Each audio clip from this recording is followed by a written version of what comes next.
اعوذ باللہ من الشیطان الرجیم بسم اللہ الرحمن الرحیم۔ سب ناظرین کو علم اسلام چینل میں خوش آمدید اور خلوص بھرا سلام۔ میرے پیارے عزیز دوستو، والدین اللہ تعالیٰ کی عطا کردہ بہت بڑی نعمت ہے۔ یہ انسان کو دیا ہوا اللہ تعالیٰ کا بہترین تحفہ ہے، جن کی موجودگی ہماری زندگی کو خوبصورت ترین بنا دیتی ہے۔ والدین اولاد کے لیے وہ کچھ کرتے ہیں جو کوئی بھی دوسرا نہیں کر سکتا۔ اس لیے تو کہا جاتا ہے کہ والدین کا کوئی نعم البدل نہیں۔ والدین کی دعائیں ان کے زندہ رہتے بھی اولاد کے حق میں ہوتی ہیں، اور اس دنیا سے رخصت ہو جانے کے بعد بھی ان کی دعائیں ہمیشہ اولاد کے ساتھ رہتی ہیں۔ میرے معزز سامعین، آج میں آپ سب سے دل سے درخواست کرنا چاہتا ہوں کہ میرے والد محترم کے ایصال ثواب کے لیے فاتحہ خوانی کر دیں اور ان کے حق میں دعا کریں کہ اللہ پاک ان کی آگے کی منزلیں آسان کرے اور انہیں جنت الفردوس نصیب ہو۔ میں آپ سب کی دعاؤں کا بے حد مشکور رہوں گا۔ شکریہ۔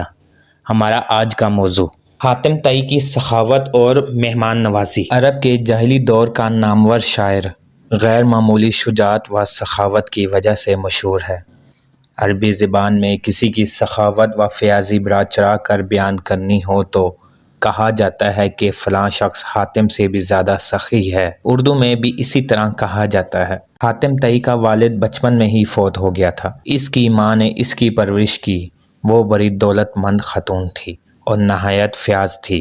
اپنی تمام ملکیتی چیز سخاوت کر دیتی تھی۔ ایک دفعہ اس کے بھائی نے اس کا تمام مال روک لیا اور اسے 1 سال تک قید رکھا۔ انہوں نے سوچا کہ اسے فاقہ کا مزہ چکھائیں اور مال و دولت کی قدر و قیمت بتائیں، اور جب اسے چھوڑا تو اس کے مال میں سے تھوڑا سا حصہ دیا۔ اتنے میں بنو حوازن کی ایک تنگ دست خاتون اس کے پاس فریاد لے کر آئی تو اس نے وہ سارا مال اسے دے دیا اور کہنے لگی، جب میں نے بھوکی رہ کر اس کی تکلیف دیکھی ہے، اس وقت سے میں نے قسم کھا لی کہ کسی سائل سے کوئی چیز نہ چھپاؤں گی۔ میرے پیارے عزیز دوستو، حاتم طئی کی کہانی ایک ایسی داستان ہے جس نے صدیوں سے لوگوں کو متاثر کیا ہے، اور حاتم طئی سخاوت اور مہمان نوازی میں اپنی مثال آپ تھے۔ ان کی سخاوت کی کہانیاں دور دور تک مشہور ہیں اور انہیں ایک عظیم انسان اور بہادر شخصیت کے طور پر جانا جاتا ہے۔ عرب میں اسلام سے پہلے جہاں ہر طرف برائیاں ہی برائیاں تھیں، وہاں کچھ لوگ اچھے بھی تھے، جن میں سے ایک حاتم بھی تھا۔ حاتم کے بارے میں بے شمار کہانیاں بیان کی گئی ہیں، جن میں سے اگر مبالغہ نکال بھی دیا جائے تو پھر بھی حقیقت یہی ہے کہ حاتم کی سخاوت ضرب المثل ہے۔ اسلام میں حضرت عثمان رضی اللہ تعالیٰ عنہ کی سخاوت مثالی ہے۔ ان کے بارے میں بے شمار واقعات مشہور ہیں۔ یہ حقیقت ہے کہ حضرت عثمان غنی رضی اللہ تعالیٰ عنہ کے مال و زر اور عطیات و سخاوت کی وجہ سے اسلام کے پھیلاؤ میں بڑی سہولت پیدا ہوئی۔ حاتم کا تعلق طے نامی ایک قبیلے سے تھا۔ اسی کی نسبت سے اسے حاتم طئی کہا جاتا ہے۔ وہ یمن کا حکمران تھا۔ یمن کا علاقہ عرب سے جڑا ہوا تھا۔ عرب پر ان دنوں نوفل نامی بادشاہ کی حکومت تھی۔ وہ حاتم کی سخاوت اور علاقے میں مقبولیت سے بہت پریشان تھا۔ اس کی سخاوت سے محض یمن کے لوگ ہی فائدہ نہیں اٹھاتے تھے، بلکہ اس تک پہنچ جانے والا ہر شخص اس کی سخاوت سے فائدہ اٹھا سکتا تھا۔ بہت سے لوگ تو محض اس کا امتحان لینے ہی اس کے پاس چلے آتے، اور وہ ہمیشہ ہر امتحان میں کامیاب ہوا۔ ایک مرتبہ کسی کو معلوم ہوا کہ حاتم طئی کے ذاتی استعمال کا گھوڑا بہت قیمتی ہے، کیوں نہ وہ حاصل کیا جائے۔ چنانچہ ایک شخص اس کا امتحان لینے پہنچ گیا۔ حاتم اس روز شکار کرنے کے لیے نکلا ہوا تھا۔ اتفاق سے اس روز اسے شکار بھی نہیں ملا۔ جب وہ واپس پہنچا اور اسے معلوم ہوا کہ کوئی مہمان اس کا انتظار کر رہا ہے تو اس نے اپنے ملازمین سے کھانا تیار کرنے کا حکم دیا۔ ایک ملازم نے کہا، سرکار، آج کھانے میں گوشت کا سالن نہیں بن سکے گا کیونکہ تازہ گوشت نہیں ہے۔ حاتم کی غیرت اس بات کو گوارا نہیں کر سکتی تھی کہ اس کے دسترخوان پر مہمان کے لیے گوشت کا سالن بھی نہ ہو۔ اس نے کہا، آج ہمارا محبوب گھوڑا ہی ذبح کر کے پکا لیا جائے۔ یہ فیصلہ کرتے ہوئے اسے شدید دکھ بھی ہو رہا تھا، مگر اس کے سوا کوئی چارہ بھی نہ تھا۔ کھانا تیار ہوا۔ حاتم نے اپنے مہمان کی تواضع میں کوئی کسر نہ چھوڑی تھی۔ مہمان بھی بہت خوش تھا۔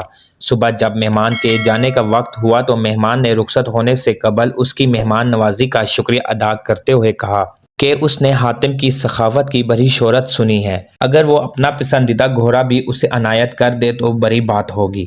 حاتم اس کی یہ بات سن کر کچھ افسردہ ہوا، مگر پھر کہنے لگا، میرے معزز مہمان، یہ فرمائش اگر آپ گزشتہ رات سے پہلے ہی کر دیتے تو اس کی تعمیل ضرور کرتا، مگر اب یہ ممکن نہیں ہے کیونکہ میرا پسندیدہ گھوڑا اب آپ کے پیٹ میں پہنچ چکا ہے۔ اس کے ساتھ ہی اس نے ساری مجبوری بتائی اور اسے اشرفیوں سے بھری تھیلی نذرانے کے طور پر دی کہ اس دولت سے وہ اس گھوڑے سے بھی قیمتی گھوڑا خرید سکے گا۔ مہمان حاتم کی سخاوت کا گرویدہ ہونے کے ساتھ ساتھ پشیمان بھی تھا کہ اس کی وجہ سے ایک قیمتی گھوڑا ذبح ہو گیا۔ اس نے اشرفیوں کی تھیلی لینے سے انکار کر دیا، مگر حاتم نے کہا یہ آپ کو رکھنا ہی ہوگا کیونکہ میں اپنے مہمان کی فرمائش پوری نہ کر سکا ہوں۔ معزز سامعین، حاتم سخی ہونے کے ساتھ ساتھ بہت نرم دل بھی تھا۔ اس روز اسے اس بات کا ملال ہو رہا تھا کہ وہ اپنے مہمان کی خواہش پوری کرنے میں ناکام رہا، جبکہ مہمان اس کی نرم دلی اور سخاوت کے گن گاتا ہوا اپنے گھر چلا گیا۔ ادھر عرب کا نوفل بادشاہ سوچ رہا تھا کہ اگر حاتم کی سخاوت اور مقبولیت اسی طرح بڑھتی رہی تو پھر لوگ اس کی ہی طرف جائیں گے، کوئی اس کی طرف نہ آئے گا۔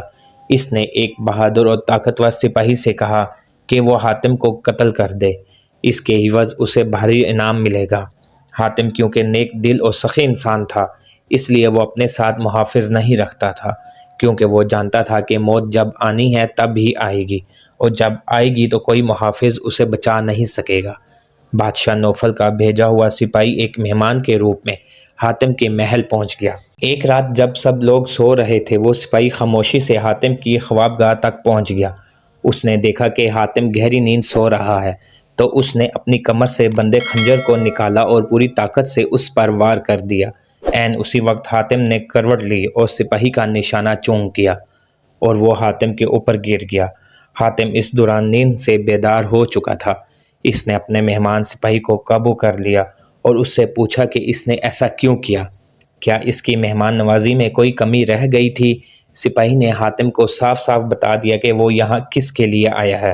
حاتم نے اسے کہا مجھے قتل کر کے اگر تمہیں دولت ملتی ہے تو فوراً قتل کر دے، اس سے پہلے کہ میرے ملازم آ جائیں تم مجھے مار سکتے ہو، میں مزاحمت نہیں کروں گا۔ سپاہی یہ سمجھ رہا تھا کہ اب اس کی موت آ گئی کیونکہ حاتم کی پکڑ سے اس کا نکل جانا ممکن نہیں تھا۔ حاتم کا یہ رویہ دیکھ کر سپاہی کہنے لگا حضور مجھے معاف کر دیں، مجھ سے بہت بڑی غلطی ہو گئی ہے، میں توبہ کرتا ہوں اور آئندہ سے ہمیشہ آپ کا وفادار رہوں گا۔